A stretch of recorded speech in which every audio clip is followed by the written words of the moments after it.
परम करुणा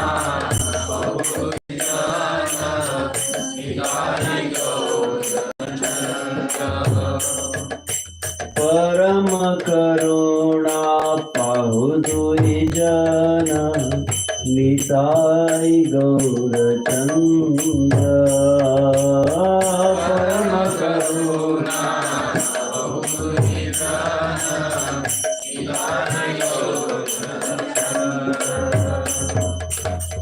सब अवतार सार शिरोमणि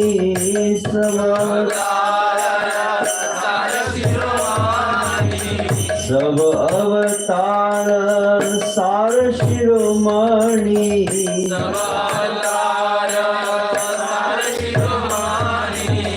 केवल आनंद कंद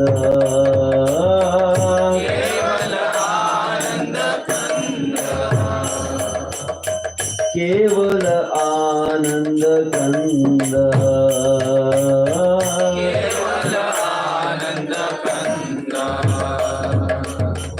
भज भज भाई चैतन्य निताई सुदृढ़ विश्वास तोरी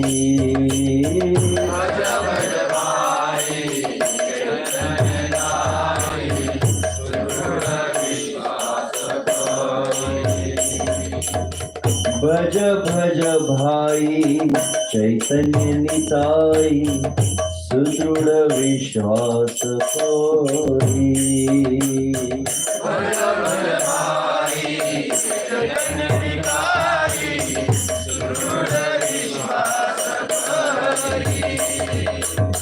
विषय छाड़िया से हरि हरि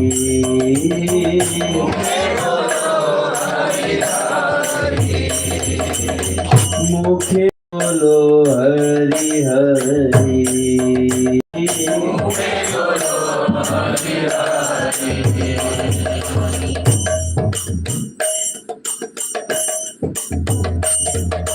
देखो रे भाई त्रिभुवन नाई हे मन दयाल दाता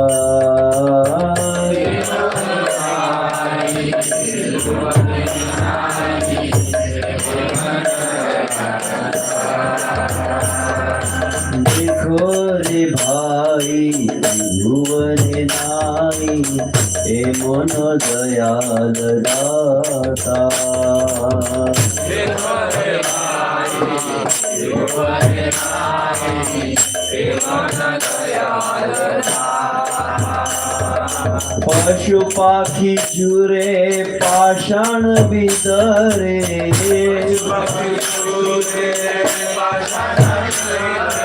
पशु पाखी चूरे पाषाण बिदरे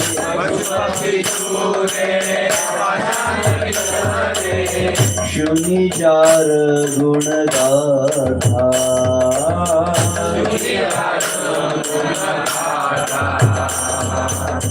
शुनि चार गुण गाथा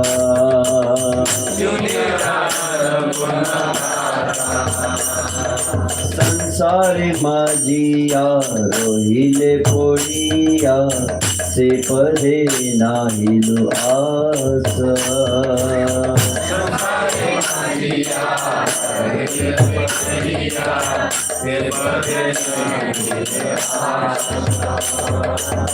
सारे माजिया रोहिले पोड़िया से पदे नाहिलु आस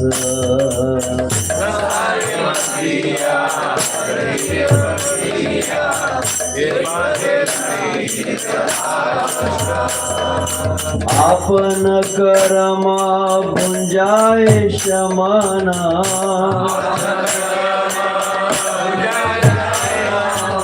आपन करमा भुंजाए शमना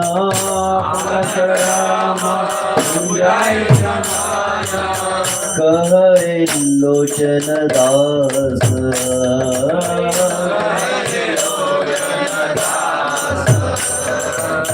कहे लोचन दास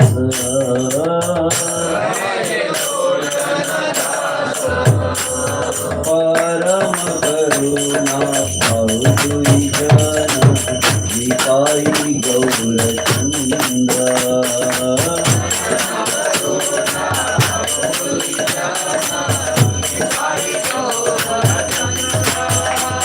परम करुणा दुई जन निताई गौरचंद्र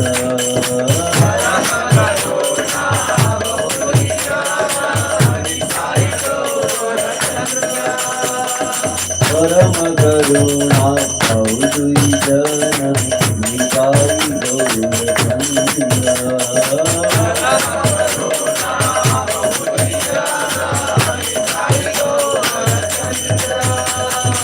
अब अवतार धार शिरोमणि अब अवतार धार शिरोमणि केवल आनंद गंध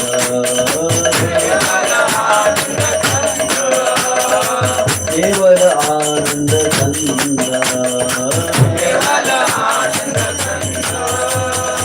निताई गौरचंद्र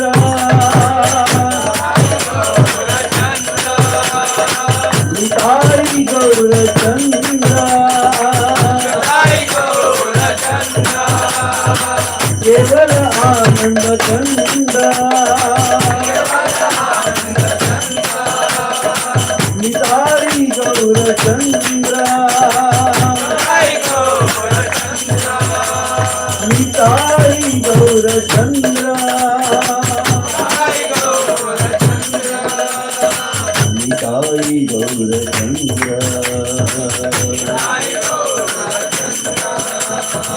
निताई गौरचंद्र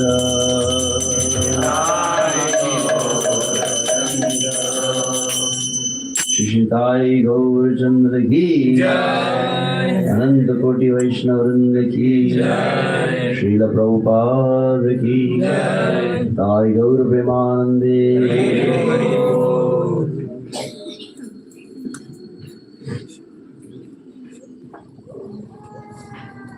जय जय श्री चैतन्य जय नित्यानंद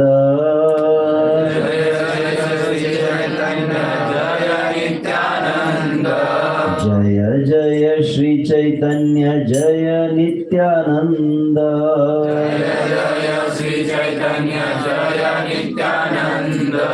जय द्वैत चंद्र जय गौर भक्त वृंद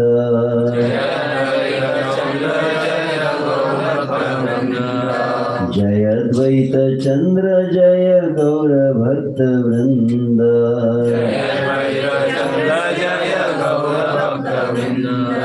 जय जय श्री चैतन्य जय नित्यानंद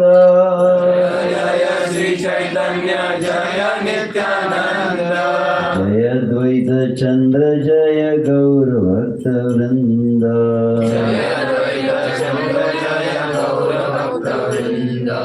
जय द्वैत चंद्र जय गौर भक्त वृंद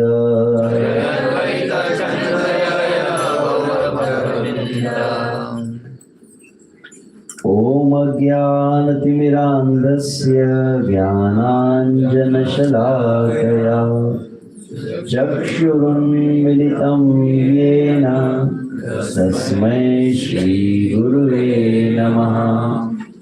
श्रीचैतन्यमनोभीष्टं स्थापितं येन भूतले स्वयं रूपकदा मह्यं ददाति स्वपदान्तिकम् वन्देऽहं श्रीगुरोः श्रीयुतपदकमलम् श्रीगुरुन् वैष्णवांश्च श्रीरूपं साग्रजातं सहगणरघुनाथान्वितं तं सजीवं साद्वैतं सावधूतं परिजन सहितं कृष्ण चैतन्य देवं श्री राधा कृष्ण पादान् सहगण ललिता श्री विशाखान्वितांश्च नमो विष्णुपादाय कृष्णप्रेष्ठाय भूतले श्रीमते भक्तिवेदान्त स्वामीति नामिने नमस्ते सारस्वते देवे गौरवाणी प्रचारिणे निर्विशेषशून्यवादी पाश्चात्यदेशकारिणे वाञ्छाकल्पतरुभ्यश्च कृपासिन्धुभ्यैव च पतितानां पावनेभ्यो वैष्णवेभ्यो नमो नमः। नमो महावदान्याय कृष्णप्रेमपरायते कृष्णाय कृष्णचैतन्य नाम्ने गौरकृषे नमः। पञ्चतत्त्वात्मकं कृष्णं भक्तरूपस्वरूपकं भक्तावतारं भक्ताख्यं नमामि भक्तशक्तिकम्। हे कृष्णा करुणा सिन्धो दीनबन्धो जगत्पते गोपेश गोपिका कान्त राधाकान्त नमोऽस्तुते। तप्त काञ्चन गौराङ्गी राधे वृन्दावनेश्वरी वृषभानुसुते देवी प्रणमामि हरिप्रिये। जय श्री कृष्ण चैतन्य प्रभु नित्यानंद श्री अद्वैत गदाधर श्रीवासादि गौरभक्तवृंद। हरे कृष्णा कृष्णा कृष्णा हरे हरे हरे राम राम राम हरे हरे। साधु साधु दादाई नाती चोचतारक हा नमुंच कदाचिन्मां प्रेम्णा हृदकण्ठयो स्फुरः।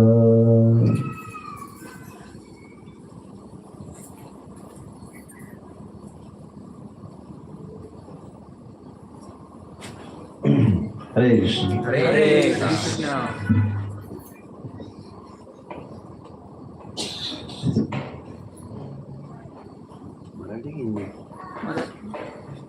मराठी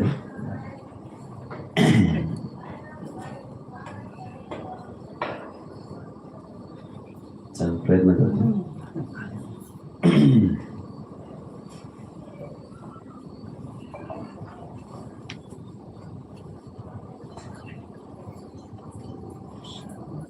हरि बोल हरि बोल हरि बोल।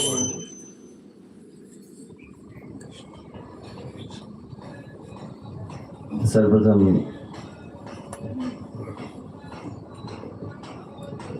सांगलीच्या सर्व भक्तांच्या चरणी माझा सादरवंदन प्रणाम आहे।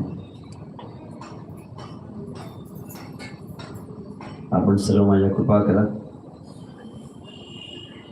जेणेकरून सांगलीच्या भक्तांसाठी काही सेवा मी करू शकणार। काल रात्री आठवण बहुतेक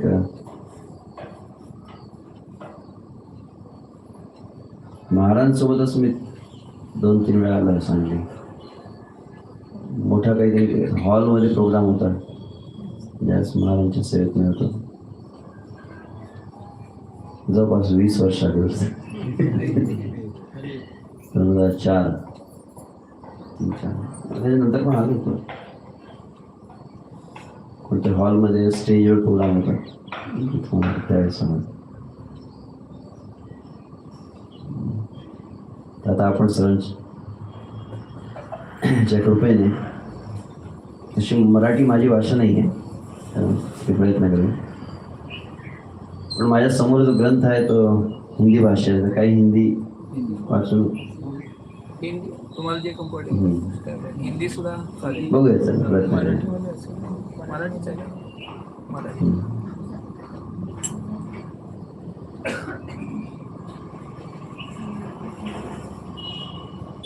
चालेल हिंदी. हो हिंदी चालेल. हरी बोल.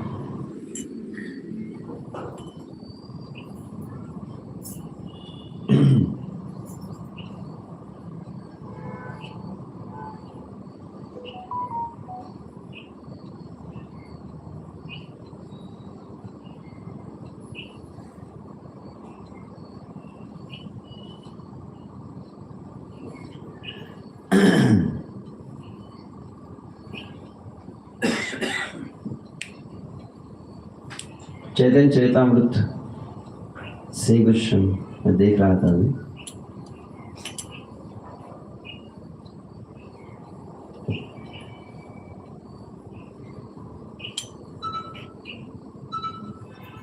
तो कई अलग अलग वैसे लगभग 3-4 अलग अध्याय एक साथ खुले.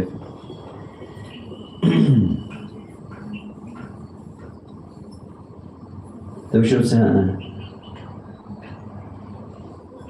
जो भक्त हरे कृष्ण महामंत्र का जप कर रहे हैं, जो भक्त भगवान श्री कृष्ण चैतन्य महाप्रभु का आश्रय प्राप्त किए हैं, जो गौड़ीय वैष्णव कहलाते हैं, उनके लिए अत्यंत आवश्यक है शुभ से भगवान श्री चैतन्य महाप्रभु की जो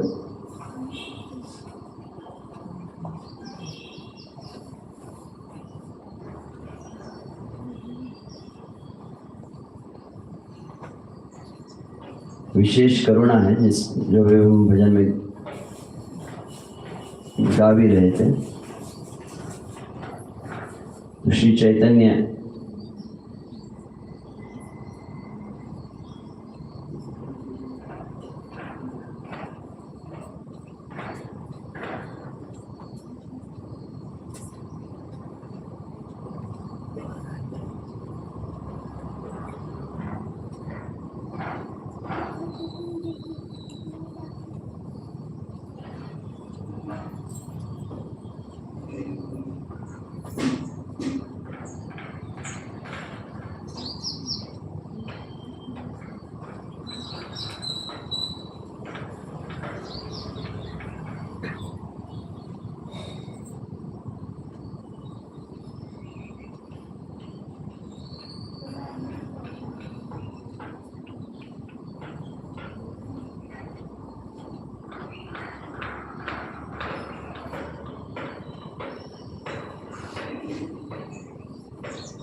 श्री चैतन्य चंद्रोदय के शब्दों में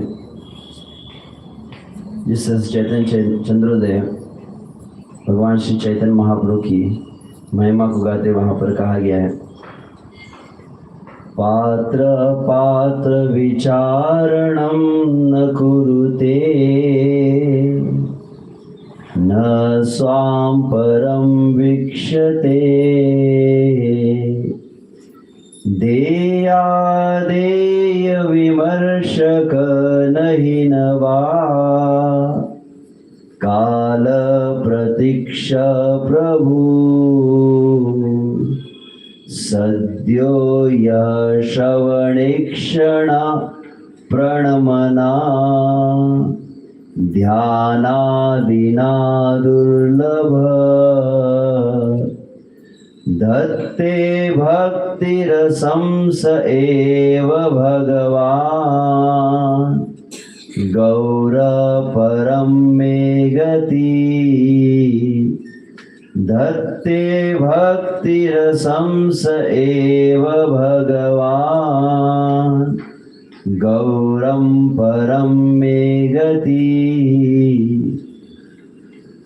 जहाँ पर कहा गया है कि भगवान गौरम परम में गति, भगवान श्री कृष्ण चैतन्य महाप्रभु ही मेरा आश्रय है। भगवान श्री चैतन्य महाप्रभु के सिवा मेरे को और आश्रय है ही नहीं। कौन चैतन्य महाप्रभु जिनके विषय में यहाँ पर कहा जा रहा है? कैसे चैतन्य महाप्रभु? जिनके विषय में विशेष रूप से जो कलयुग के जीव है।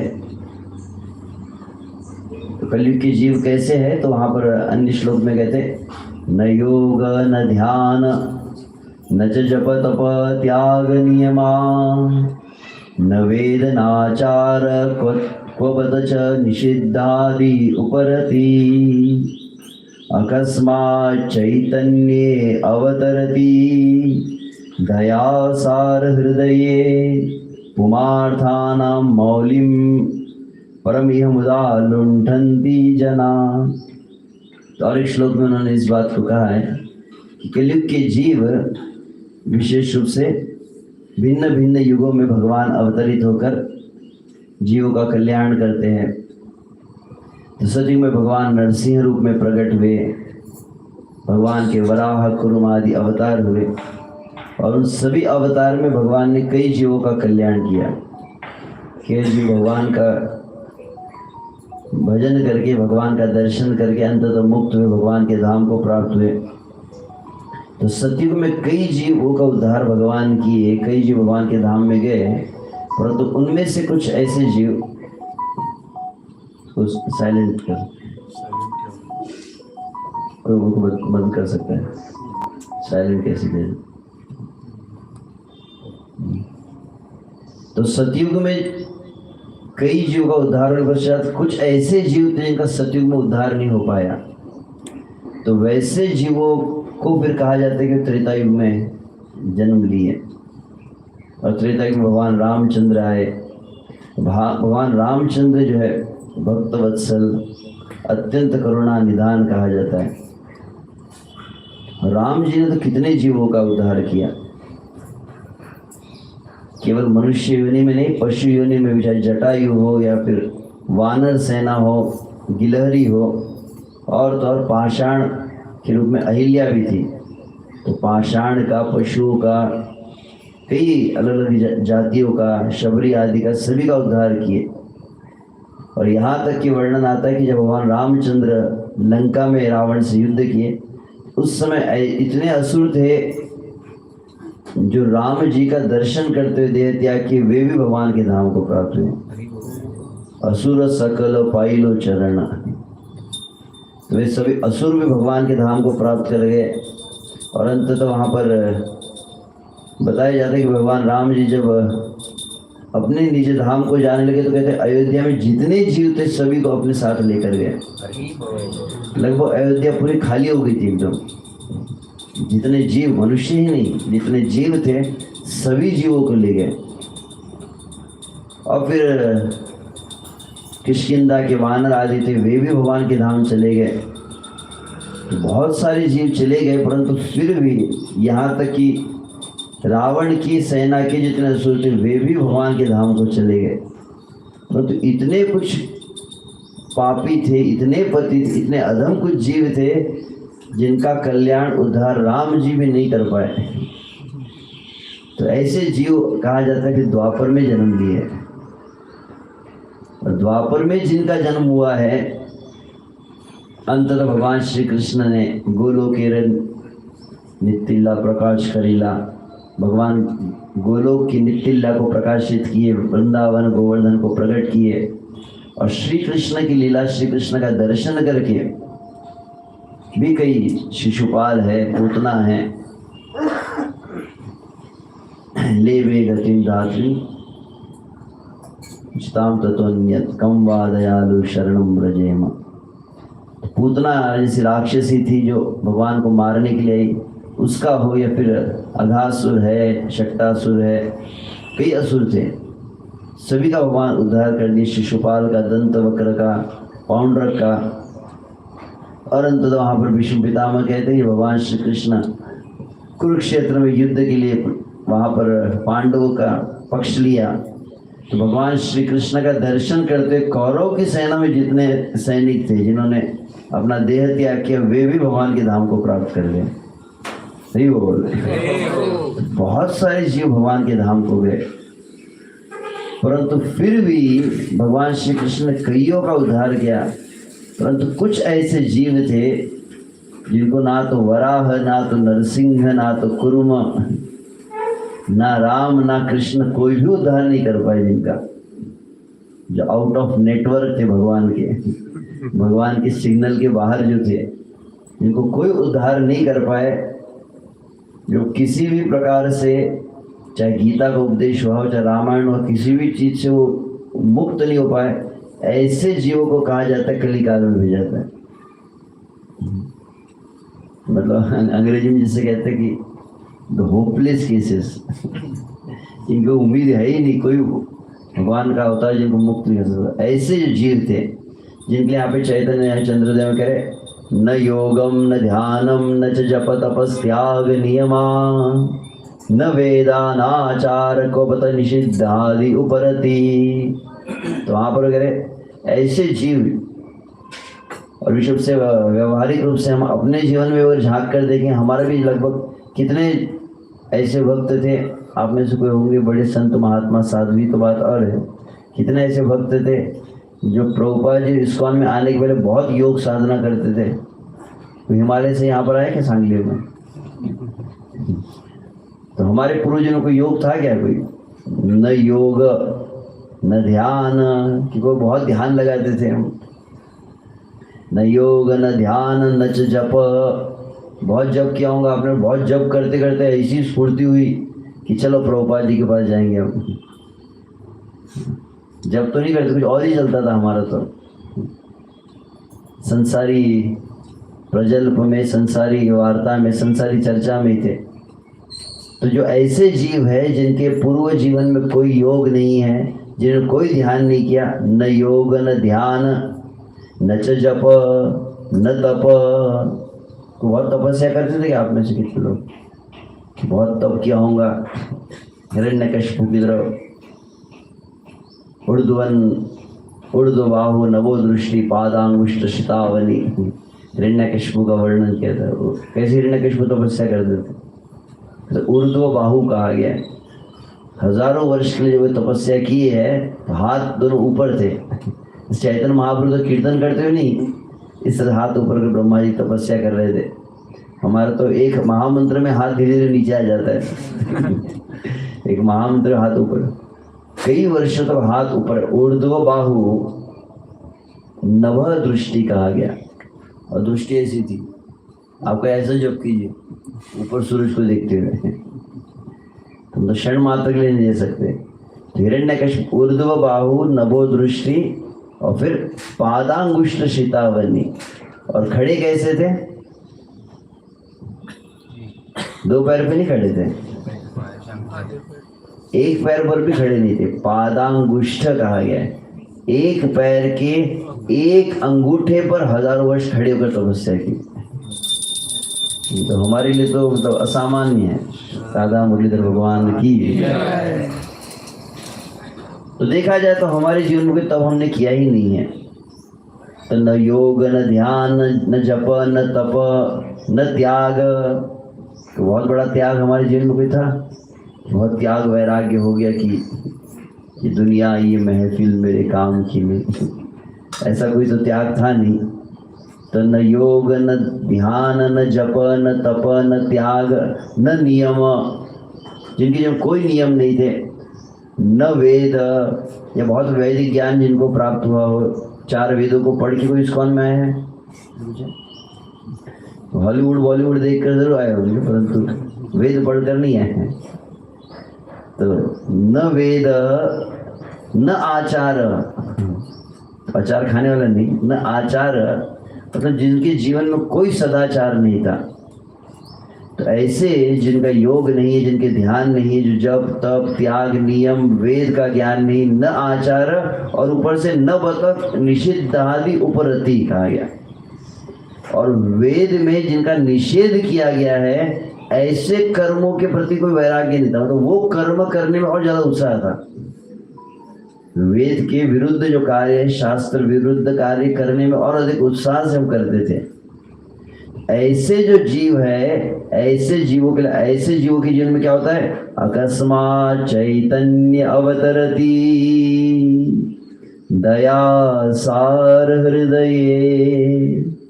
अकस्मात जब भगवान श्री चैतन्य महापुरुष कलिकाल में प्रकट हुए और क्या किया? ऐसे जीव जो अनाधिकारी थे, जिनको कोई योग्यता नहीं थी, कोई पुण्य नहीं, कोई सुकृति नहीं, ऐसे जीवों को क्या हुआ? पुमार्थानां मौलिम परम इह मुदा लुंठन्ति जना। क्या? पुमार्थ, पुमार्थ मतलब पुरुषार्थ, और पुमार्थानां मौलिम, मौलिम मतलब शिरोमणि, पुरुषार्थ शिरोमणि क्या है? कृष्ण प्रेम। पुमार्थानां मौलिम परम मतलब सबसे श्रेष्ठ पुरुषार्थ, परम पुरुषार्थ कौन सा है? श्री कृष्ण का प्रेम। पुमार्थानां मौलिम परम इहा मुदा लुंठन्ति जना। तो ऐसे जीव जिन्होंने कोई पुण्य नहीं किया, कोई सुकृति नहीं की, कोई तप वैराग्य नहीं, कोई त्याग नहीं, कोई नियम नहीं, कोई वैदिक ज्ञान नहीं, कोई ध्यान नहीं, कोई जप नहीं,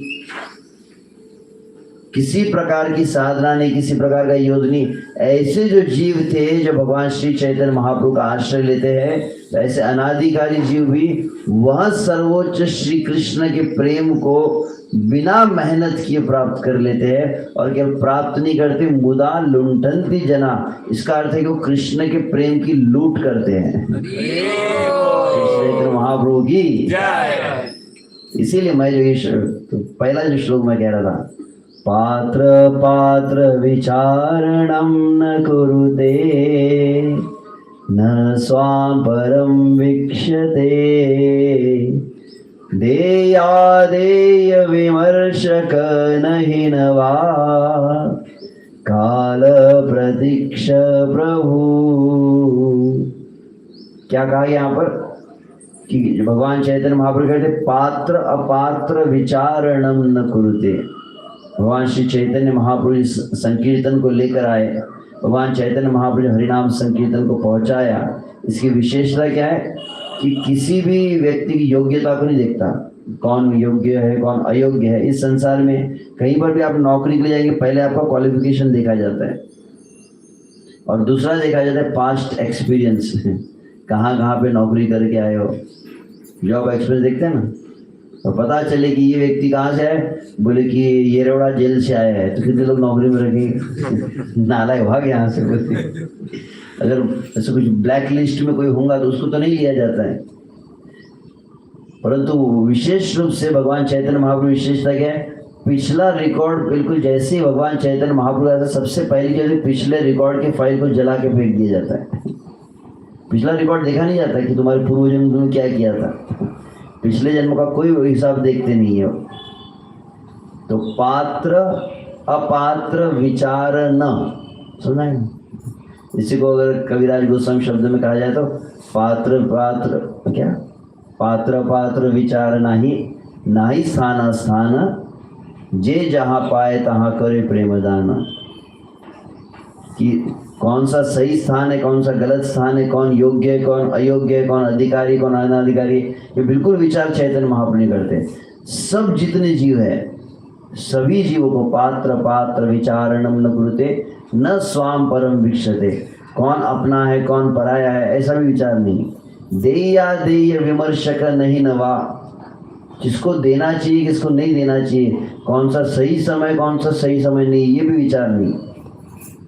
जे जहाँ पाए तहाँ करे प्रेम दान, जो जहाँ पर मिल गया उससे भगवान चैतन्य महाप्रभु क्या करते, भगवान श्री चैतन्य महाप्रभु छोटे से नन्हे से बालक थे, क्या हुआ अचानक एक छोटा सा कुत्ते का पिल्लू आ गया, चैतन्य मंगल वर्णन है, तो कुत्ते के पिल्लू को लेके अपने गोद में बैठा दिया ऐसा, और चैतन्य महाप्रभु उसके ऊपर बोलेंगे प्रभु जी अब हमको प्रमाण मिले, हम भी कुत्ते को पालेंगे। चैतन्य महाप्रभु कुत्ते को पाला नहीं था, परंतु चैतन्य महाप्रभु स्पेशल एक अपवाद होते ना, एक्सेप्शन केस दिखा रहे हैं। तो चैतन्य महापुरुष कुत्ते के पिल्ले पर हाथ घुमाने लगे, सची माता का नहीं ब्राह्मण का बेटा है, कुत्ते को अपने घर पे नहीं लाना चाहिए। निमाई बालक जोर जोर से रोने लगे और चैतन्य निमाई बालक उसको कुत्ते को बहुत अच्छे लाड करने लगे। अंत सची माता ने थोड़ा बहाना बनाया और उस कुत्ते के पिल्ले को भगा दिया। परंतु चैतन्य महाप्रभु ने एक बार अपनी गोद में लेकर उसको सहलाया। उसका परिणाम क्या? कुत्ते का पिल्ला जैसे ही गया वो चौराहे पर, उसने दोनों अपने हाथ ऊपर के जोर से बोलने लगा, हरे कृष्णा कृष्णा कृष्णा हरे हरे, हरे राम राम राम हरे। और अगले क्षण उसकी आंखों से आंसू की धारा बहने लगी, वो जमीन पर लौटने लगा और अगले क्षण उसको कृष्ण प्रेम प्राप्त हो गया। सीधा भगवान के धाम से विमान आया और भगवान के धाम को चला गया। हरि बोल। ये बात कुछ हजम नहीं हुई। तो भगवान चैतन्य महाप्रभु इंस्टेंट कार्य रहता था। इसलिए जगाई मदाई का जब उद्धार हुआ तो मदाई वहां पर प्रार्थना किए, तो कहे कि वास्तव इस संसार में यदि उद्धार शब्द पूर्ण रूप से सार्थक हुआ है तो अभी हुआ है। कहते भगवान ने उद्धार किया। किनका उद्धार किया? बोले भगवान ने अजामिल का उद्धार किया। भगवान ने अजामिल का उद्धार किया क्या? नहीं किया। वो भगवान ने थोड़ी अजामिल का उद्धार किया। अजामिल ने तो भगवान नारायण का नाम लिया था। तो उद्धार तो नाम जप करने से हुआ ना, भगवान ने थोड़ी उद्धार किया। फिर कहेंगे कि भगवान ने किसका उद्धार किया? तो भगवान ने शिशुपाल का उद्धार किया। शिशुपाल का उद्धार भगवान ने थोड़ी किया। शिशुपाल निरंतर भगवान का कीर्तन करता था, भगवान के विषय में बोलते रहता था। कंस का उद्धार हो तो कंस जो निरंतर भगवान का ध्यान करता था, चाहे प्रतिकूल भाव में क्यों ना हो, परंतु कृष्ण में मन उनका लगा हुआ था। तो कृष्ण का ध्यान किया कि नहीं? अजामिल ने कीर्तन किया, कंस ने जो है वो ध्यान किया, चिंतन किया, शिशुपाल ने कीर्तन किया। शिशुपाल ने भी भगवान के नाम बोलता ना, कुछ भी कहे, चोर कहता था, ग्वाला कहीं का, दो माँ और दो बाप वाला है बोले। आज तक इसका आइडेंटिटी पता नहीं चली, इसके माँ कितने और बाप कितने हैं, कितनी शादियाँ इसने की है। कायर डरपोक कहीं का समुद्र के बीच में जाकर बैठा है। बहुत कुछ बोलता था शिशुपाल। तो जो भी हो, परंतु बोलता कृष्ण के बारे में था। और दूसरी बात शिशुपाल के विषय, शिशुपाल का संबंध भी था भगवान के साथ में। तो इसलिए या फिर पूतना है, ऐसे कई असुरों का भगवान ने उद्धार किया कहा जाता। तो वहाँ पर जगह मजाई कहते कि असुर का उद्धार हुआ किसने देखा? लिखा हुआ है कि पूतना, अगासुर, बकासुर मर गए और मरने के बाद भगवान को प्राप्त किए। कहीं देखा है किसी ने? उसके बाद का कोई रिकॉर्ड, कैमरा वगैरह शूट किया होगा कि मरने के बाद कहाँ पर जा रहे हैं? मरने के बाद हुआ उसका क्या भरोसा? जीते जी कुछ हुआ क्या उद्धार उनका? भगवान ने अंततः मार दिया, मृत्यु भी उद्धार हुआ होगा। तो ऐसे कई उदाहरण है, परंतु वास्तविक देखा जाए तो वहां पर जगह में देखा, इस संसार में सही में अगर किसी ने उद्धार किया है तो वो है श्री चैतन्य महाप्रभु। वह जगाई मदाई जो पूरी तरह से, जिनका जीवन पाप से इतना अधिक भरा हुआ था, कहते यमराज के बही खाते भर भर के खत्म हो गए थे। Over time special extra employees लगाने पड़े थे, कर्मचारी, सिर्फ 2 जनों का हिसाब लिखने के लिए। लिख लिख के थक गए थे। वहाँ पर एक अध्याय है चैतन्य भागवत में जहाँ पे वर्णन आता है, जब जगाई मदाई का उद्धार हुआ तो वो यमराज जी बेहोश हो गए थे। अचानक पूरा इतना कमरा गोडाउन भरा हुआ था फाइल से, पूरा जलकर राख हो गया। एक झटके में इतना पाप कैसे नष्ट हो गया? तो वहां पर जगह में इतने पाप की जिनकी गणना नहीं की जा सकती कहा जाता है। और वो जगाई मदाई जब नित्यानंद ने कहा कि जगाई ने मेरी थोड़ी मदद की और जगाई ने मेरी रक्षा की, क्षमा के, तो जैसे ही चैतन्य महाप्रभु ने सुना, तुरंत श्री चैतन्य महाप्रभु ने जगाई को आलिंगन दिया और केवल भगवान चैतन्य महाप्रभु स्पर्श करने से अगले ही 1 सेकंड नहीं लगा, पूरे जितने पाप थे पूरे पाप नष्ट हो गए। और केवल पाप नष्ट ही नहीं हुए, अगले ही क्षण जगाई को तुरंत उसी समय कृष्ण का प्रेम प्राप्त हो गया। हरि बोल। एकदम जगाई की आंखों से आंसू धारा बहने लगी, कृष्ण कृष्ण कृष्ण के नाचने लगे, जमीन पर लौटने लगे। तो इसीलिए मदाई अपनी स्तुति में कहते हैं कि वास्तविक ये उद्धार हुआ। मरने के बाद में इसी जीवन में पाप भी नष्ट हो गए और इसी जीवन में इन्हीं नेत्रों के सामने भगवान का प्रेम भी प्राप्त हो गया। श्री चैतन्य महाप्रभु की जय। ऐसे श्री चैतन्य महाप्रभु के विषय में कहा जाता है। तो यहाँ पर कह रहे कि सद्यो यश्रवणे क्षणा प्रवण ध्यानादिना दुर्लभ। जो यहाँ तक कि नवधा भक्ति भी कोई करता है, श्रवण कीर्तन स्मरण वंदन अर्चन ये सब करे, ये नवधा भक्ति करके भी सबसे उच्च माधुर्य प्रेम प्राप्त करना मुश्किल है। चैतन्य मंगल में यहाँ तक कि ब्रह्मा जी प्रार्थना की, उसमें कहते चैतन्य महाप्रभु से कि भगवान श्री चैतन्य जो एक शब्द है ब्रह्मार दुर्लभ प्रेम करी बारे दान शिखाए शरणागति जगत एवं प्राण। तो वहां पर बताया जाता है कि पूर्व जितने युग थे सतयुग त्रेता युग में जितने महान महान भक्त हो गए, ध्रुव महाराज हुए, प्रहलाद हुए, पांडव हुए, ऐसे महान महान जो भक्त हुए, सबसे उच्च कोटि के भक्त हुए, जिन्होंने बहुत भगवान की भक्ति की, जिन्होंने बहुत तपस्या की और अंत भगवान के धाम को भी प्राप्त कर गए, परंतु उन जीवों को भी, उन भक्तों को भी वो उच्च कोटि का प्रेम नहीं प्राप्त हो सकता जो कलयुग में सबसे नालायक जीव को प्राप्त होने वाला है। ब्रह्मा जी को इसलिए आश्चर्य हो रहा हो गए थे कि वहां पर बड़े से बड़े भक्त भी उसको प्राप्त नहीं कर पाए। यो ब्रह्म रुद्र शुक, यो ब्रह्मा शुक नारदादि विष्णु मुख्य न आलक्षितो सहसा पुरुषस्य दस्य। द्वादश महाजन का नाम लिया गया ना, यो ब्रह्म रुद्र शुक नारद भीष्म मुख्य ही कहा गया।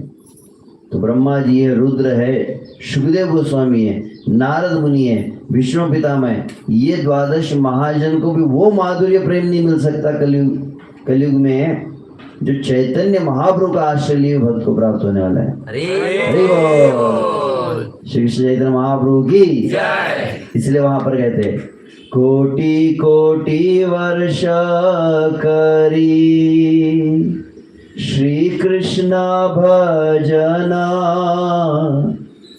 तथापि नामे तेरति ना पाए दुर्जना। तो वहां पर क्या कहेंगे, इसलिए भक्तों ठाकुर कहे नवद्वीप धामात में कोटि कोटि वर्ष कहा गया। कोटि और कोटि, करोड़ों करोड़ों वर्ष भी कोई भगवान की भक्ति करे फिर भी उसे श्री कृष्ण प्राप्त नहीं होंगे कलयुग में। करोड़ों करोड़ों वर्ष भी श्री कृष्ण का भजन करके भी कृष्ण नहीं मिल सकते। क्यों नहीं मिल सकते? उसका मूल कारण यह है कि श्री कृष्ण का भजन करना जितना जरूरी है, श्री कृष्ण को प्राप्त करना जितना जरूरी, उससे ज्यादा जरूरी क्या है? श्री कृष्ण प्राप्त करने की तीव्र इच्छा होना, जिसको रूप गोस्वामी कहते हैं तत्र लौल्यम मूल्यम अपि केवलम। मान लीजिए कोई व्यक्ति यहाँ पर लाकर मेरे सामने पानी का गिलास रख दे और मुझे प्यास नहीं लगी है तो जबरदस्ती पानी पीऊंगा कि मैं? प्यास है ही नहीं अगर मुझे, तो हमारे मेरे सामने पानी रख भी दिया जाए तो पानी नहीं पीने वाला। तो हमारे परम पूज्य श्री सच्चिदानंद स्वामी महाराज कहते हैं श्री कृष्ण प्राप्त होना उतना जरूरी नहीं, परंतु क्या जरूरी है? बोले श्री कृष्ण की प्यास होनी चाहिए। जब श्री कृष्ण की प्यास हो, श्री कृष्ण की इच्छा जब हो जाए, तो अभी हमारे भक्तियों ठाकुर कहते हैं कि सबसे बड़ी समस्या क्या है कि वास्तविक जितने लोग भगवान का भजन करते हैं, भगवान की भक्ति भी करें, परंतु विरला ही कोई जीव होगा जिसे सही में श्री कृष्ण चाहिए। कितने लोगों को कृष्ण चाहिए? हरि बोल। आप सभी के दंड प्रणाम करना पड़ेगा। कौन थे वो? नामदेव महाराज करना। नामदेव महाराज भगवान का कीर्तन कर रहे हैं और तल्लीन हो गए, पूरे एकदम तल्लीन होकर भगवान कीर्तन कर रहे, तो उनकी प्रसिद्धि बहुत फैलने लगी। तो कुछ लोग उनसे बहुत द्वेष करते थे। तो क्या हुआ कि नामदेव महाराज कीर्तन करते हुए क्या हुआ कि अचानक पता चला कि उनके घर में आग लग गई। नामदेव महाराज कह रहे हैं तो घर में आग लगी, तो जो ईर्ष्या करते थे उन्होंने देखा ऐसे चाहिए इसको। बड़ा आया, अपने आप को संत बोलता था, देख घर में आग लग गई उसके। तो कुछ लोग और माचिस लगाने के लिए लगे, फिर जाके नामदेव लोग बड़ा आया तो कीर्तन कर रहे, देख तेरे घर में आग लग गई। तो भक्त क्या देखता है? तत्तेन्दुकंपा सुसमीक्षमाणो, कि ये भी भगवान की कृपा है, शायद भगवान ही मेरा कल्याण करना चाहते हैं। भक्त कौन है? भक्त वह है जो सदा सर्वदा इस बात को देख सके। किस बात को देख सके? कि भगवान श्री कृष्ण का विशेष एक गुण है, भगवान सर्वसमर्थ है। भगवान सर्वसमर्थ, भगवान सब कुछ करने में समर्थ है, परंतु कहते भगवान दो चीज में असमर्थ है। एक भाव बताया जाता है, दो चीज भगवान नहीं कर सकते। भगवान सब कुछ कर सकते परंतु दो चीज भगवान नहीं कर सकते। कौन सी? बोले भगवान चाह कर भी कभी भी किसी जीव पर दया नहीं कर सकते। ये बात कैसे करेंगे? हम तो अभी बोलते हैं करुणा सिंधु, अरे भाव है। तो कहते कि भगवान चाहकर भी कभी किसी जीव पर दया नहीं कर सकते। क्यों? क्योंकि दया जो है पराये व्यक्ति पर की जाती है। अरे वो जैसे माँ ने अगर बच्चे को दूध पिलाया तो बच्चा बोलता है माँ कितनी दया कर दी, ऐसी दया करते रहो। वो तो अपना अधिकार समझ हक और गाली देता है, बोलते दूध वापस दो मुझे। माँ अगर गरम गरम रोटी खिलाती तो बोलता है उपकार कर दिया माँ आपने, आपके उपकार का कैसे बदला चलूंगा। उसमें दया नहीं होती। दया किसी दया भिखारी पे करते ना, जो रास्ते पे चल रहा है उस पर दया दिखाई जाती है।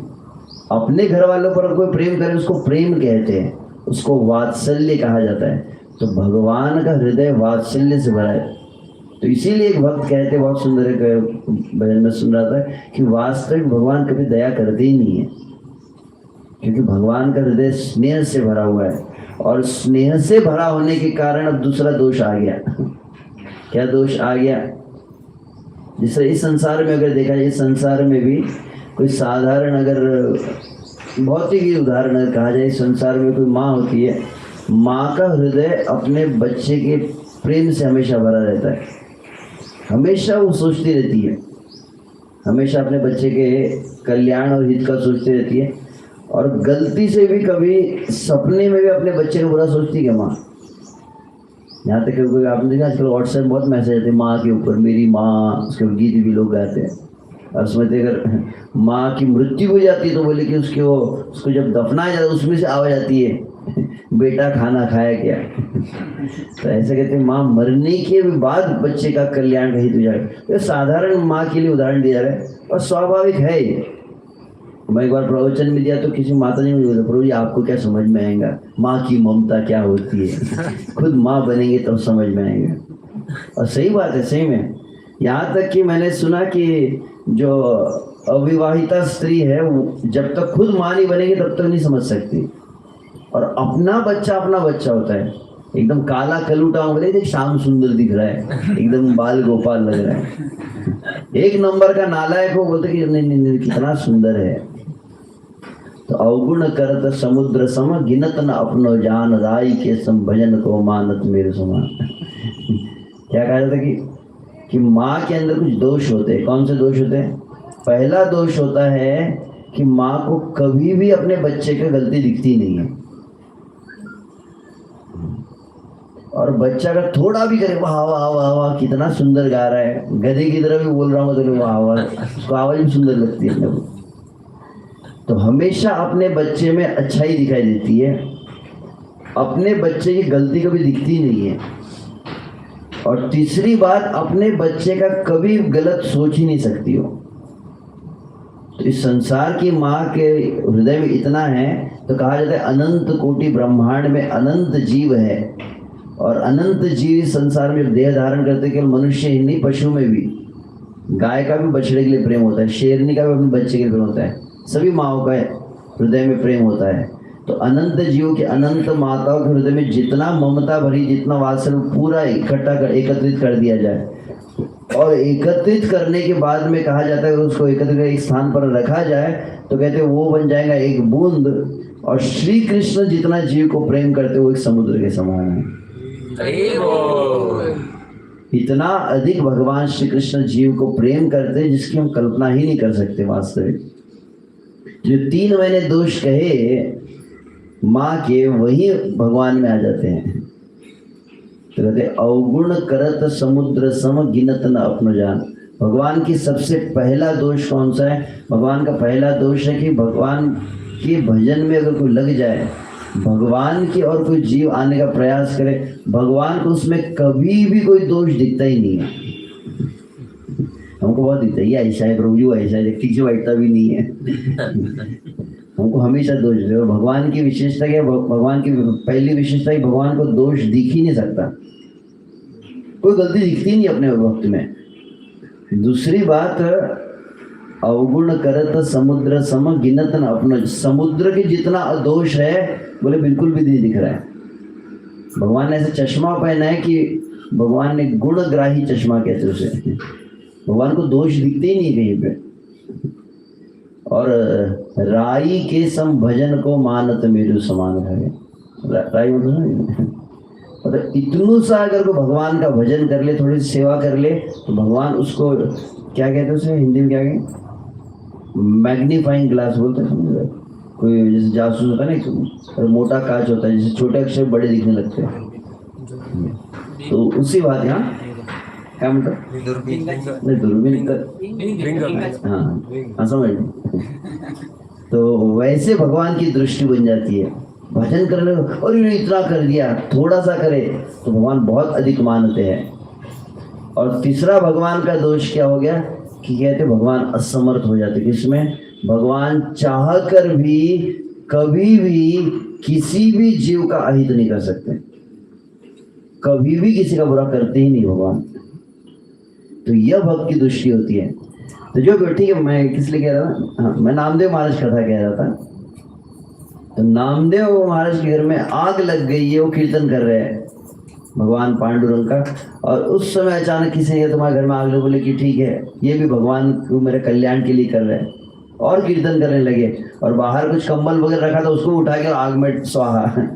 भगवान घर जलाना ही चाहते तो कुछ रखना क्यों, सभी जला दो। तो वो बाहर जो कपड़े रखे थे वो भी आग में डालने लगे, सब बोले पागल हो गया व्यक्ति। और वहां पर फिर बैठकर कीर्तन कर रहे हैं, पीछे पूरा आग लगी हुई है, पूरा आग जलकर खाक हो गया। और सब वहां पर जो भगवान नामदेव वाले जो निंदा करने वाले हंस रहे थे, उनकी खिल्ली उड़ा रहे थे, और अंत सब अपने अपने घर चले गए। वहीं पर वो भजन करते रहे, रात्रि हो गई, पूरा रात हो गया घर। और अगले दिन प्रातः काल वह जो निंदा करने वाले थे सोच रहे थे अब नामदेव महाराज कैसे रहेंगे, देखते हैं। बड़ा आया, अपने आप को संत कहता था। और अगले दिन जब वो पहुंचे हैं, और जैसे वहां पर देखे जहाँ जहाँ राख का ढेर था, राख के ढेर के सामने नामदेव महाराज बैठे हुए थे, तो जैसे वहां पर वो पहुंचे तो क्या देखा कि वहां पर वापस ऑलरेडी जो घर तैयार था बना हुआ, रातों रात घर बन गया। और ये देखा तो इनसे रहा नहीं गया, ऐसा कैसा चमत्कार हो गया, हमने देखा अपने आंखों से, राख बन गई थी, घर बन कैसे गया। तो आखिर में वो वहाँ पे नामदेव महाराज को हाथ जोड़ने लगे, हमें क्षमा करो, माफ कीजिए। नामदेव महाराज ये कैसे हो गया चमत्कार, कौन ऐसा व्यक्ति जिसने बना दिया ये इतना बड़ा, तो कौन शिल्पकार है जिसने रातों रात घर बना दिया, बताइए बताइए। तो नामदेव महाराज अपना कीर्तन में लगे हुए थे, वो बताने को तैयार नहीं, बार बार उनको हिला हिला कहा जरा बताओ कौन ऐसा व्यक्ति है जिसने रातों रात घर बना दिया। तो बोले कि क्यों, बोले हम भी मिलना चाहते हैं, आप कितने लोग चाहते हैं रातों रात आपका सांगली मंदिर बन जाए। तैयार है कि कितने लोग इच्छा है कि रातों रात मंदिर बनना चाहिए। तो नामदेव महाराज ने कहा सही में मिलना है क्या, बोले हाँ हाँ हमको मिलना है, ऐसा कोई व्यक्ति हो तो ठीक है। एक ही शर्त है, क्या शर्त है, कि वो व्यक्ति तभी आएगा जब आप अपना पूरा घर जलाकर राख करने को तैयार होंगे। अब हाथ ऊपर, कितने लोग तैयार हैं। ऐसे नहीं मिलते कृष्णा, यस्याम अनुग्रहणा में हरिश्चर धनजी। सही में जब श्री कृष्ण की इच्छा आएगी तो पहले तो जीवन में आग लग जाती है उसके। वहाँ सब कुछ ऐसे है कि आप बढ़िया एसी में बैठे हुए हैं, एयर कंडीशन घर है, एयर कंडीशन बंगला है, एयर कंडीशन कार है, और अचानक एक दिन दरवाजा खटखटा और कौन आगे, श्री कृष्ण आगे बांसुरी बजाते हैं। कभी मिला ऐसा? कष्ट करी कृष्ण मिलेगा आगे। जिनको भी मिले, चाहे हरिदास ठाकुर हो, चाहे मीराबाई हो, चाहे तुकाराम हो, चाहे नामदेव, बहुत अधिक, चाहे प्रहलाद हो, चाहे ध्रुव हो। एक माता जी गई, कहाँ गई, तो बोले कि मत्स्य अवतार प्रभु के पास गई, और बोले कि प्रभु जी भक्ति करना बहुत कठिन है। बोले क्यों कठिन है? बोले भक्ति करने में बहुत परेशानी होती है, घर में सब परेशान करते हैं, सास ससुर है, पति है, भक्ति नहीं करने देते। तो फिर मत्स्य अवतार प्रभु कहा हाँ जरूर जरूर, आपकी सास ससुर ने तो आपको आग में जलाने का प्रयास किया होगा। बोले नहीं आग में तो जलाया। अच्छा आग में नहीं जलाया तो कम से कम एक हाथ बार खौलते हुए तेल में डाल दिया होगा। बोले ऐसा भी नहीं किया। अच्छा आपके पति ने तो आपको बिल्डिंग के ऊपर से धक्का मार के फेंक ही दिया होगा। बोले ऐसा भी नहीं किया। कभी कभी रामपुरी चाकू निकाल कर पेट में डालने का प्रयास किया होगा। बोले ऐसा भी नहीं हुआ। सांप बिच्छू तो रात को छोड़ ही देते होंगे। बोले नहीं नहीं ऐसा भी नहीं किया। बोले आपको और कोई हाथी के पैर के नीचे तो कभी कुचलवा दिया होगा। बोले हाथी सांगली में है नहीं तो कहाँ कुचलवाएंगे।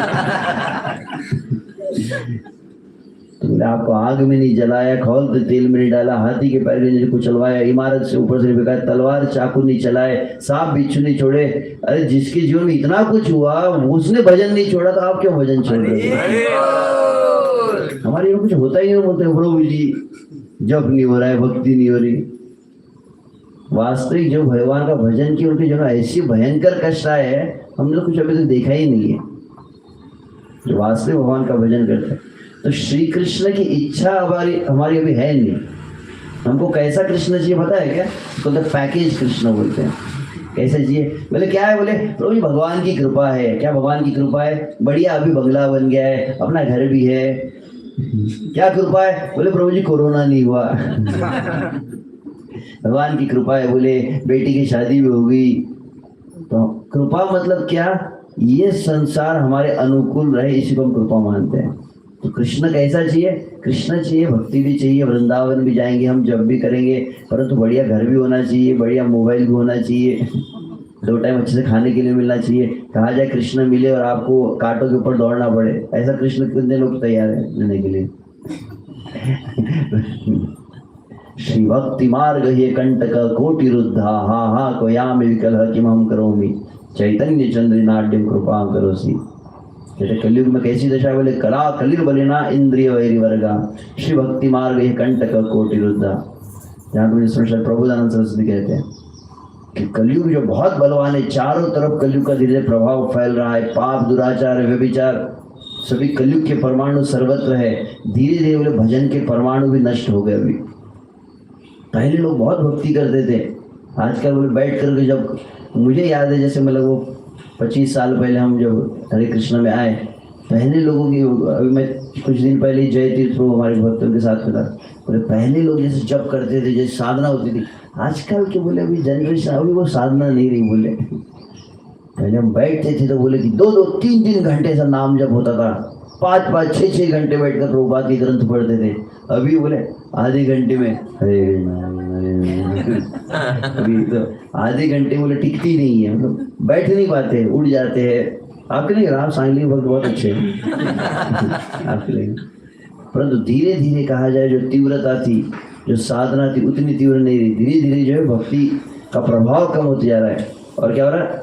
इंद्रिय वैरी वर्गः कहा गया, और अपनी ही इंद्रिया जो अपने प्रतिकूल हो जाती है, भोग उन्मुख इंद्रिया रहती है। तो कला कलिल बलिना इंद्रिय वैरी वर्गा श्री भक्ति मार्ग यह कंटक कोटि रुद्धा। भक्ति का मार्ग ऐसे करोड़ों कांटे बिछा दी जाए जिसके ऊपर, तो दौड़ना आसान नहीं। करोड़ों कांटे के ऊपर चलकर एक कांटा अगर ब्रजमंडल परिक्रमा में लग जाता है तो परिक्रमा रुक जाती है। गोवर्धन परिक्रमा आप करो, कांटा चला गया तो साइड में बैठ जाते हैं। और करोड़ों कांटों पर दौड़ना है, चलना भी नहीं, दौड़ सकते हैं। तो भक्ति करना काम नहीं है बच्चों का, दम निकल जाता है इसमें अच्छे अच्छों का। काय महाराज का येड्या गव्हाचे महाराज नहीं सांगतात पाहिजे जातीचे येड्या गव्हाचे। तो इतना आसान नहीं है भक्ति। तो डराने के लिए नहीं बोल रहा हूँ मैं, बोलेंगे प्रभु ठीक है आप रखिए अपनी भक्ति, हम चले। तो मैं जो बात कह रहा हूँ कि श्री कृष्ण की वास्तविक देखा जाए हमारी इच्छा है ही नहीं श्री कृष्ण की प्राप्ति की, जिसको कहते हैं भगवान श्री कृष्ण गीता में अनन्य न अन्य इति अनन्य। श्री कृष्ण छोड़कर मुझे कुछ नहीं चाहिए, मुझे सही में कृष्ण चाहिए, ऐसी इच्छा अभी नहीं है। कृष्ण चाहिए अच्छा है, तो अचानक प्रभु जी बोल रहे घर छोड़ दो, नहीं पति पत्नी सब मर जाए तुम्हारे, नहीं प्रभु जी ऐसी बात नहीं बोली, शुभ शुभ बोलिए, घर में आग लग जाए। क्या कह रहे हैं? अभी हमको सुनने में भी कैसे अप्रिय लगता है, क्योंकि अभी जो है बहुत अधिक ममत्व भाव है, संसार अपना लग रहा है हमारा, तुमको अभी परिवार अपना लगता है। और इसलिए इतना हम भक्ति करते, भक्ति करने के बाद भी अनुभव क्या है, कितना भक्ति करो बोले प्रभु जी मन ही नहीं लगता भगवान में। कितनों का अनुभव है? शायद आपका मन लग जाता होगा, आप संत सिद्ध संत होंगे। अपना अनुभव तो यही कि मन नहीं लग रहा है, और बहुत मेहनत करने पे मन नहीं लगता है। कितने प्रवचन सुन ले, यूट्यूब सब डाउनलोड करके सुन लेते, झूम झूम झूम झूमते रहते हैं, परंतु फिर भी मन नहीं लग रहा है।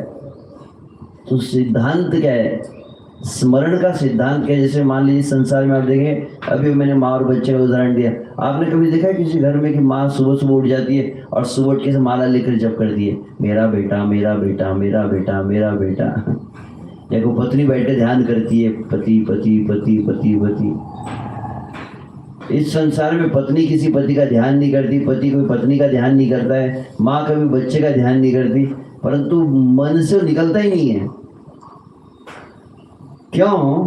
क्योंकि स्मरण का मूल सिद्धांत क्या है? स्मरण का मूल सिद्धांत है संबंध स्वीकृति, कहते हैं उसे। जिसको आपने अपना मान लिया उसका स्मरण कभी छूटेगा नहीं। तो संसार को हमने बहुत गहराई से अपना माना है। सही में ही मेरी पत्नी है, सही में मेरे बच्चे हैं, सही में मेरा घर है, मेरा परिवार है, तो उसका चिंतन बना हुआ है। जैसे बोले बेटा, तो आंखों के सामने आने लगता है ना, जिसके बेटा होगा तो अपना बेटे का रूप आता है, नाम रूप गुण लीला धाम सब प्रकट होता है कि नहीं? जैसे बोले मेरी पत्नी बोलो, तो पत्नी बोलो तो जिनकी पत्नी होंगी तो आएगा ना, रूप आ जाता है, उसके गुण भी आने लगते हैं। फिर बच्चे का अगर वो बच्चे की थोड़ी सी चड्डी भी देख लेंगे तो बच्चे का रूप प्रकट हो जाता है। फिर बच्चे के गुण कैसी शैतानी करता है, जो बच्चे की लीलाएं भी याद आती है, कैसी उधम मचाता है। फिर बच्चा अभी कहाँ पर होगा, तो स्कूल में बैठा होगा, तो धाम भी, तो नाम रूप गुण लीला धाम प्रकट हुआ कि नहीं? कैसे? बोले संबंध स्वीकृति से हुआ। जब मान लिया जिसको अपना तो प्रकट हो गया। तो प्रॉब्लम क्या है? संसार अपना लग रहा है और भगवान अभी पराये लग रहे हैं, और इसीलिए श्री कृष्ण का स्मरण नहीं है। और जब ये रिवर्स हो जाता है कि संसार, क्या कहते हैं, मैं 4 बातें पूछा, संसार हमारा है नहीं, संसार हमारे लिए है नहीं, संसार हमारा हो सकता नहीं, और चौथी बात, संसार आज तक किसी का हुआ ही नहीं। ये 4 अटल सत्य हैं कि दुनिया हमारी है नहीं, और दुनिया हमारे लिए है नहीं, दुनिया हमारी हो ही नहीं सकती। और जितने भी आए, चाहे वो हिरण्यकशिपु हो, चाहे रावण हो, चाहे कंस हो, चाहे हिटलर हो, नेपोलियन हो, सिकंदर हो, सबने बहुत मेहनत की है, एक पत्थर भी नहीं ले जा सका कोई, एक कंकड़ भी। तो दुनिया सही में किसी की नहीं हुई है, और इतनी मेहनत दुनिया को समेटने में हम कर रहे हैं। ये पकड़ो घर, पकड़ो की जमीन, पकड़ो की बैंक बैलेंस, पकड़ो पैसा, पकड़ो, सबका सब छूटने वाला है। और हमारा कभी था ही नहीं। वो जीव का, जो जीव चिन्मय तत्व है, आत्मा है, आत्मा का कनेक्शन है नहीं इससे, तो आत्मा का संबंध श्री कृष्ण से। तो मैं जो बात कह रहा था कि यहाँ पर जो ठीक है, ऐसा कोई विशेष निश्चित मैं क्योंकि बोल नहीं रहा हूँ, थोड़ा ज़्यादा स्पॉन्टेनियस। तो कोटि कोटि वर्ष करी श्री कृष्ण भजन, तथापि नामे रति ना पाए दुर्जन। तो दुर्जन शब्द का अर्थ क्या है? दुर्जन मतलब आज को पापी के लिए नहीं कहा जा रहा है, जो भगवान से विमुख है, जिसके हृदय में श्री कृष्ण की इच्छा अभी नहीं है। वो कितना भी भजन कर ले, वो श्री कृष्ण को प्राप्त नहीं कर सकता। परंतु ऐसा जीव यदि क्या करे, गौरांग भजिले दुष्ट भाव दूरे जाय, अल्प दीने ब्रज धामे राधा कृष्ण पाय। क्या कहा गया? परंतु ऐसा व्यक्ति कलयुग में जो भगवान श्री कृष्ण की इच्छा भी नहीं है, ऐसा व्यक्ति यदि चैतन्य महाप्रभु की सेवा में आ जाता है, तो चैतन्य महाप्रभु के सबसे प्रमुख सेवक कौन है? कहते हैं नित्यानंद प्रभु। और नित्यानंद प्रभु चैतन्य महाप्रभु की सेवा करते हैं। तो गौरांग भजिले मतलब गौरांग का जो भजन करता है, भजन मतलब करताल मृदंग लेके बजाना, गौरांग गौरांग बोलना, ये नहीं। भजिले शब्द का अर्थ है सेवा करता है, जो भगवान चैतन्य महाप्रभु की सेवा करेगा। वास्तविक जो श्री चैतन्य महाप्रभु की सेवा, जिस तरह से भगवान चैतन्य महाप्रभु ने नित्यानंद प्रभु क्या आदेश दिया, शुन शुन नित्यानंद शुन हरिदास, आमार आज्ञा करह प्रकाश। नित्यानंद प्रभु चैतन्य महाप्रभु बुलाए, बोले नित्यानंद प्रभु आओ, मैं तुमको आदेश देता हूँ, मेरा काम करो। कौन सी सेवा करनी है? प्रति घरे जाओ मागी ए भिक्षा, बोलो कृष्ण भजो कृष्ण करो कृष्ण शिक्षा। तो प्रति घरे जाओ, प्रत्येक घर में जाओ। तो कृष्ण के जो भक्त चैतन्य महाप्रभु नित्यानंद अंतर क्या है? तो मैं कल प्रवचन बता रहा था, कल सुपंडपुर में था। मैंने कहा कि चैतन्य महाप्रभु नित्यानंद अंतर क्या है? जिनके मन में भगवान श्री कृष्ण को प्राप्त करने की इच्छा है, जो श्री कृष्ण के इच्छुक है, ऐसे लोगों को चैतन्य महाप्रभु की कृपा मिलती है। परंतु जिनके मन में श्री कृष्ण की इच्छा ही नहीं है, कृष्ण की प्राप्ति की इच्छा नहीं है, अनन्य इच्छा, पैकेज वाला कृष्ण नहीं, अभी फैमिली पैकेज वाला कृष्ण जी, उनको संसार के साथ में कृष्ण चाहिए, संसार को आग लगाने वाला कृष्ण नहीं चाहिए। वो कृष्ण एकदम भयावह लगता है, ऐसा कृष्ण नहीं चाहिए जो संसार में आग लग जाए, आपको कैंसर हो जाए, आपको कुष्ठ रोग हो जाए, आपका शरीर पूरा कट जाए, और ऐसे कृष्ण मिलेंगे। कितने लोगों को चाहिए ऐसे? डर लगता है प्रभु जी। ठीक है, इतना प्रवचन अभी काफी आज। ऐसे कृष्ण कहते, ऐसे कृष्ण नहीं चाहिए हमको। क्यों?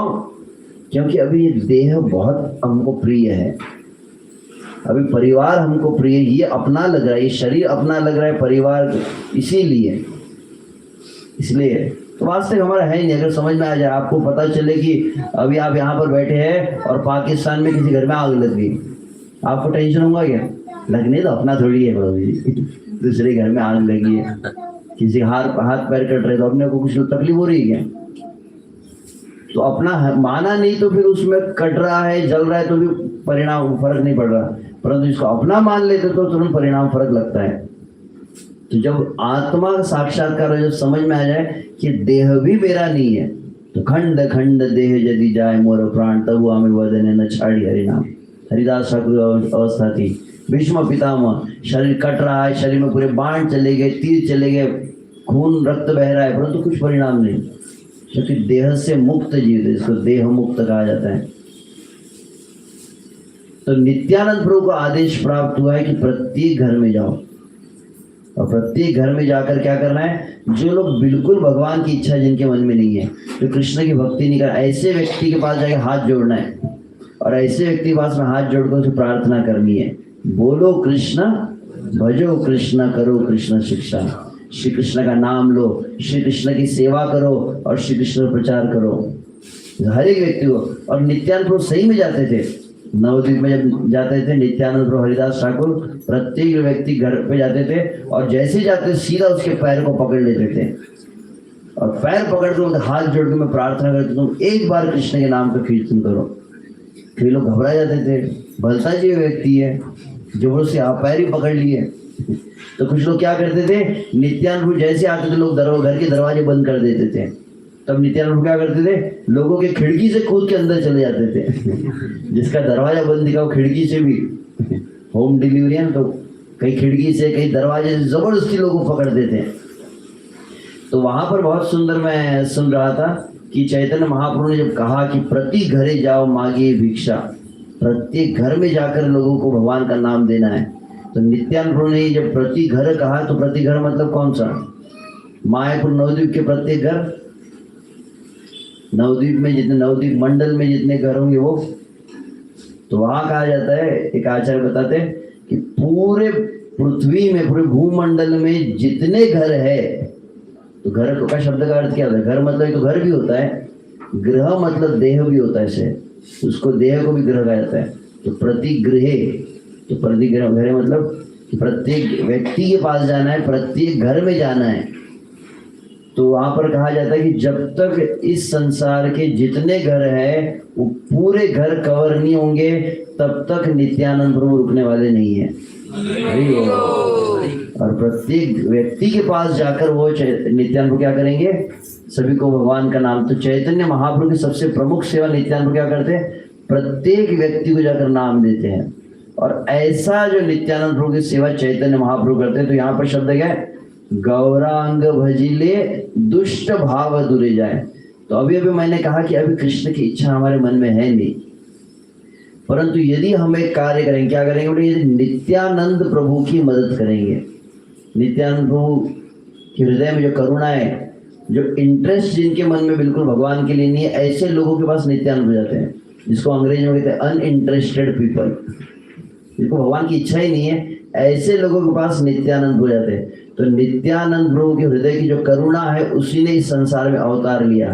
तो नित्यानंद प्रभु की करुणा का अवतार है श्रील प्रभुपाद। श्रील प्रभुपाद की प्रभुपाद ने फिर न्यूयॉर्क से इनविटेशन आया था कि पत्रिका आई थी, आमंत्रण पत्रिका, आइए, किसी ने बुलाया था, हमको सही में कृष्ण की भक्ति दीजिए, हमको हरि नाम दीजिए, किसी ने बुलाया नहीं था, ना न्यूयॉर्क वाले, ना रशिया वाले, ना ऑस्ट्रेलिया, सब जगह पे प्रभुपाद स्वयं गए। और जिनको बिल्कुल इंटरेस्ट नहीं था, बेवड़े थे, दम मारो दम वाले, ऐसे लोगों के बीच में जाकर उनको भक्ति दी है। तो वास्तविक नित्यानंद प्रभु जो प्रकट हुए, उनकी कृपा फिर से, वो है प्रभुपाद जी। श्री प्रभुपाद की। तो दूसरे शब्दों में अभी गौरांग भजिले, ये शब्द के ऊपर मैं बोल रहा हूँ।